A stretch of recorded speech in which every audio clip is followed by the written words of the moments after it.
Yan Brad, anong masasabi mo kay, kay Idol Damsa sa nangyari ngayon? Nagkakaayos na kayo. Okay na sa akin yung Importante. importante na nagkaayos na kami ni Damsa. Kaya kasi ayoko rin naman ng ano eh. Kasi isang lugar lang naman din kami ni Damsa. Tama. Yun, ako nga pala si Damsa at humingi ako ng pasensya kay Buboy, kay Founder Carlo, sa Tamuro Chapter, sa lahat ng acro, sa iba't ibang lugar. And kung ano man yung nagawa ko, sana mapatawad nyo na ako at okay naman na kami ni Tigre. Ngayon lang. Yun, so nais ko lang sanang ipakilala sa inyo yung founder ng Tamuro Chapter. Yan. Long live sa inyo mga brothers and sisters, magandang gabi sa inyo lahat. Gusto ko pong ipaalam sa inyo na nagkaayos na po ang aming dalawang panig na si Tip Top na Damsa, hindi namang iba sa amin, at si Brad Buboy na tao ko. Pagpasensyahan niyo po ako, lahat na nagbabas din sa akin na wala akong ginawa. Ngayon, nandito kami para pag-ayusin ng dalawang panig. Sa lahat ng akro, sana pangunawa ang pera natin. Kasi di naman lahat ng tao perfecto. Kasi lahat ng tao, kahit papano, kahit nagpipilip-tap siya, kahit professional siya, masasaktan pa rin yan. Tao pa rin eh.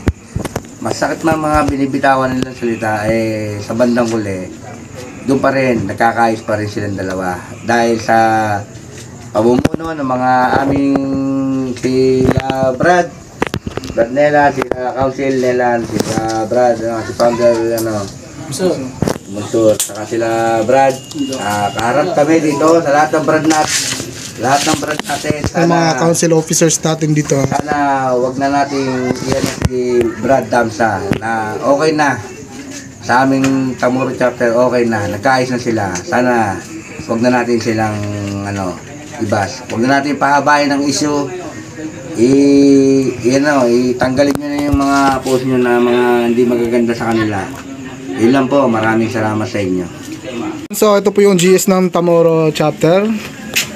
Yan sa, ayan G. Long live po sa lahat. Magandang gabi po mga brothers. Bilang GS po ng Tamuro Chapter, ako po ay humihingi ng pasensya sa inyo sa mga nag-chat sa akin. Bakit di po din kami nag-action agad. Ito na po, ginawa na po namin ng aksyon para po yung dalawang panig niya magkaayos. Sa lahat po ng nagbabas kay Damsa, okay na po yun. Tapusin na po natin yan, yung mga video na niya, putulin nyo na. Okay na po silang dalawa. Ayun lang, maraming salamat Long live. Sa lahat ng alpakaparo sa buong mundo, sa Luzon, Visayas, Mindanao. Ngayon, nasaksihan natin yung pag-ayos ng dalawang panig na nagkaroon ng problema sa pangunguna ng founder ng Tamuro, kay Founder Carlos at GS nila, kay Brad Paul, at sa kanilang member, dating former GS, sa Secretary Chairman, at ang Vice Chairman, at ang MI, at ako po bilang isang GS ng Landayan.